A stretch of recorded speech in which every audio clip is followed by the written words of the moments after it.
بس الموضوع لو احنا جينا حسبناه بطريقه مختلفه، ان الناس اصلا معتقداتها ان الحاجه اللي بيشوفوها وعليها لايكس كتير وعليها ريفيوهات كتير وعليها كومنتس كتير، فهي دي الحاجه المقدسه.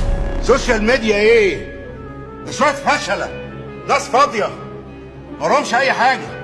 ازمتنا يا مجدي اننا عندنا وقت طويل جدا مش عارفين نعمل بيه ايه. الناس بتلاقي وقت انها تحقد وتحسد وتغل، وعايز الناجح يفشل عشان يبقى فاشل زيهم. يا جماعه انا ممكن اعمل حمله دلوقتي وانا قاعد اصرف عليها من 2000 ل 3000 جنيه وهجيب ريفيوهات وهجيب لايكس وهجيب كل الكلام ده، وفي الاخر برضو حضرتك هتقتنع بالبرودكت ده. اللي انا عايز اوصله بطريقه مباشره ان مش كل اللي احنا بنشوفه قدامنا هو ده الواقع. انا ممكن ارسم لك خريطه او بلان انت تمشي عليها وهتقتنع ان ده الصح بنسبه 100%. انا بس اللي بتكلم في الموضوع ده لانه الناس هي اوريدي بيجونا الصيدليات وعندهم معتقدات ان الريفيوز اللي بيشوفوها دي هي دي الصح.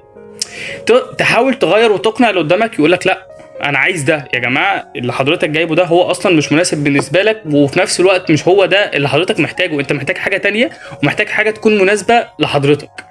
الطبيعي ان انا لو في حاجه في بشرتي او في شعري او اي حاجه بيولوجيك كده هسال الدكتور او هسال الكونسلتنت، مش اي حد هيطلع يديني معلومه هعمل بيها. يا جماعه ناس كتير قوي بتبيع الوهم، وانا هنا علشان ابيع لك المعلومه. ابعت لي وهقول لك الصح.